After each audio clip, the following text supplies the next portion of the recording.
बोलो स्वामीनारायण भगवान की, गोपीनाथ जी महाराज इष्टदेव भगवान स्वामीनारायण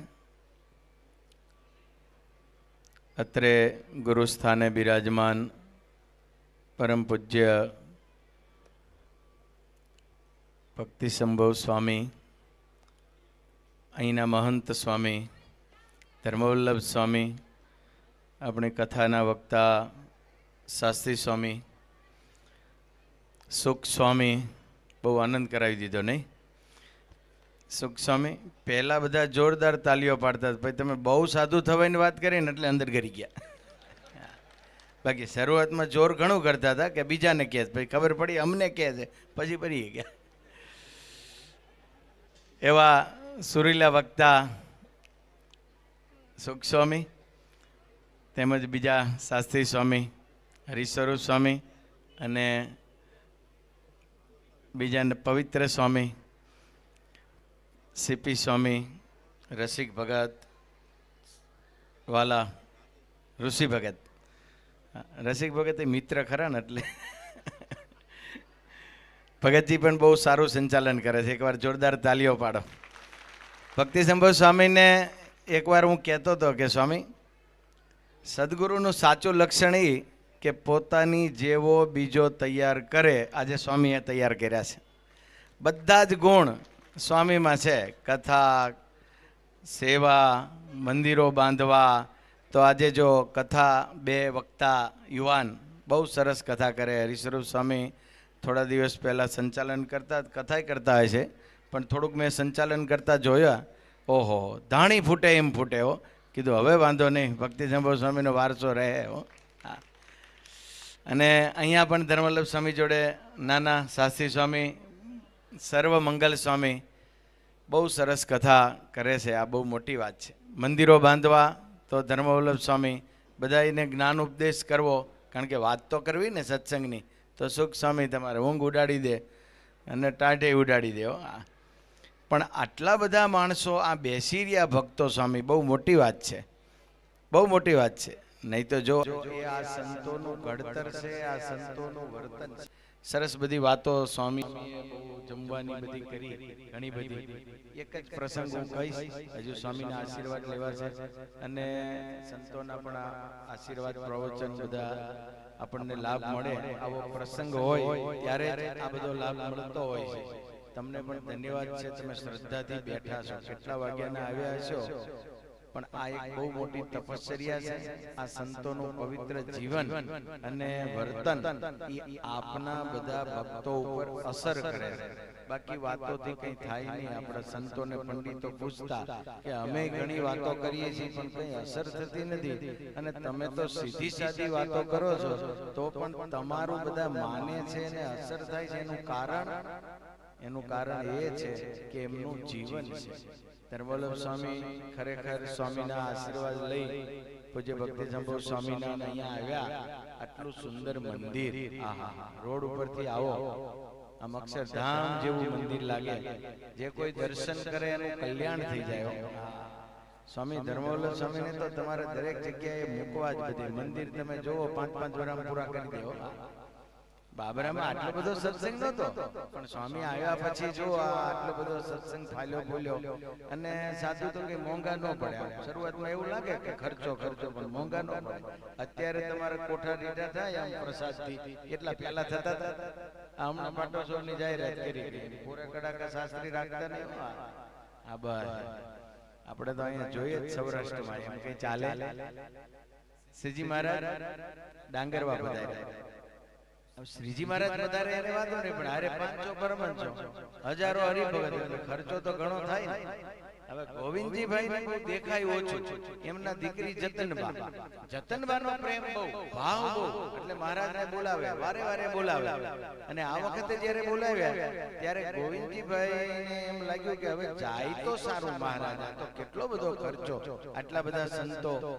એટલે દાદરો ઉતરતા જતનબાને કહે છે, દીકરી મહારાજ જવાનું નામ લે ને તો બહુ રોકતી નહીં. અમુક મહેમાન ને બહુ રોકાઈ નહીં, ઉભા થઈને હાલતા થાય ને કે આવજો તો પાછા આવી બે.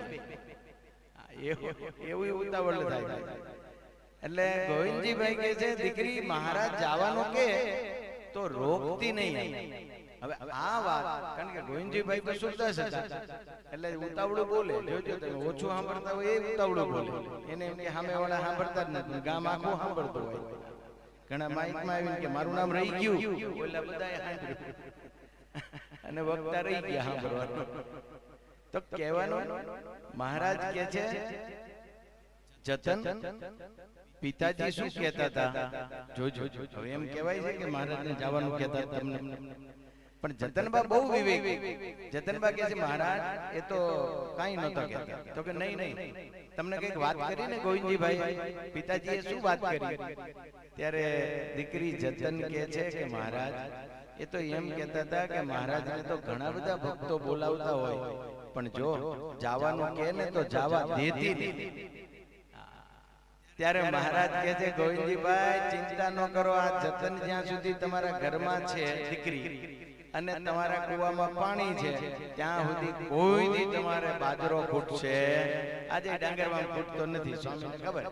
સ્વામી તો એ બાજુ ગામડામાં બધે બહુ ફરેલા, પણ મહારાજને આશીર્વાદ દેતા આવડે. ભગવાનને તો આવડે પણ આપણને આવડવા જોઈએ. શું મહારાજે કીધું?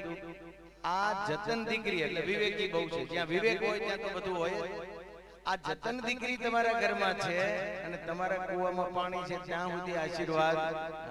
ને તો ડોશી જરા દર્શન કરવા આવીને પગે લાગ્યો ભૂવો કે જાઓ તમારા દીકરા કે એ માની નહીં. વિધવાના દીકરાના આશીર્વાદ આપવા, આશીર્વાદ દેતા પણ આવડવું. આવું કેમ થાય ખબર? અહીંયા સુખ સ્વામી ઊભા થાય એટલે મને એવું થાય.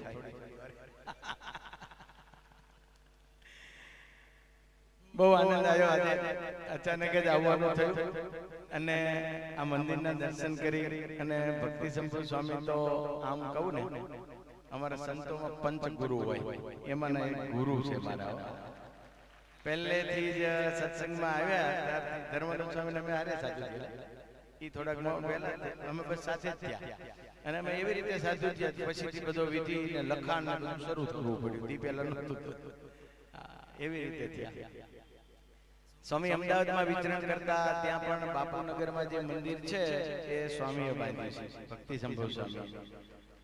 અને બીજા ઘણા બધા ગામડાઓમાં પણ બહુ સત્સંગ, જ્યાં જ્યાં સ્વામીનું વિચરણ, એક જગ્યાએ પણ સ્વામીએ પધરામણી કરી હોય એ આજે પણ હરિભક્તો યાદ કરે છે. એટલે આવા મોટા સંતની તમને પ્રાપ્તિ થઈ છે અને એમને અહીંયા સંતો મૂક્યા. પૂજ્ય ધર્મવલ્લભ સ્વામી અહીંના મહંત, એકવાર જોરદાર તાલીઓથી એમને વધાવો. બહુ નિર્મળ અને આ કામની કુશળ કારીગીરી એમની. ત્યાં અમરેલી પણ મંદિરનું કામ ચાલતું ત્યારે ઘણી વખત જતા તો પણ બહુ સારું આમ વેસ્ટમાંથી બેસ્ટ કરે. ખરું કે નહીં? વેસ્ટમાંથી બેસ્ટ કરે એવું એમની કારીગીરી અને એવી ધગસ, ઉત્સાહ, એવું રસોડું. આ બધું અમદાવાદમાં સ્વામી અહીંયા રસોડ સ્વામી રહેતા તો સત્સંગ કરાવતા બધે પરાવમાં. તો હું કાયમના માટે ઠાકોરજી જમાડવા એક ટાઈમ એમના રસોડે જ જવાનું. એમના રસોડે ઠાકોરજી નિર્ગુણ પ્રસાદ. અને આજે તમને પણ એવો નિર્ગુણ પ્રસાદ બધાઈને મળવાનો છે. બધા ભક્તજનો ઘણો સમય થયો છે, પૂજ્ય સ્વામીના આશીર્વાદ લેવાના છે. વિશેષ નહીં કહેતા, આપ બધા સત્સંગમાં જોડાઈજો. સુખ સ્વામી કીધું એવી પૂજા લેજો, વર્તમાન ગુરુજી પાસે ધારજો, ધારણ કરજો અને નિત્ય મંદિરે આવજો, સેવા કરજો, મૂર્તિઓ જુઓ. સાક્ષાત ગોપીનાથજી મહારાજ, આ ગરડા તાબાનું આ સુંદર મંદિર, એટલે તમે અહીંયા દર્શન કરો અને ગોપીનાથજી મહારાજના દર્શન કર્યાનું પુણ્ય મળે એવું આ મોટો પ્રતાપ છે. અહીંયા ઘનશ્યામ મહારાજના દર્શન કરો અને સાક્ષાત બાલુડા ઘનશ્યામ કેવા ઝૂલતા. આવું તો આ પહેલું વહેલું મંદિર હશે સુખસૈયાની અંદર. 12 માસ હિંડોળા, બીજે તો 1 મહિનો આવે, અહીંયા તો 12 માસ હિંડોળા. તો સાક્ષાત છપૈયાધીશના દર્શન તમને અહીંયા બેઠા કરાવે. આ સંતોનો આ બહુ આ એડવાન્સ, અદ્ભુત, દિવ્ય આ વિઝન છે. માટે બધાય સ્વામીના કાર્યમાં ભળજો, આશીર્વાદ લેજો અને સત્સંગ કરજો. ધર્મ નિયમની દ્રઢતા એ પણ સ્વામી બહુ કરાવે છે અને તમે બધા એ પ્રમાણે ભજન ભક્તિને સત્સંગ સેવામાં જોડાઈશો જેટલા એટલું જ સાચું સુખ આવશે.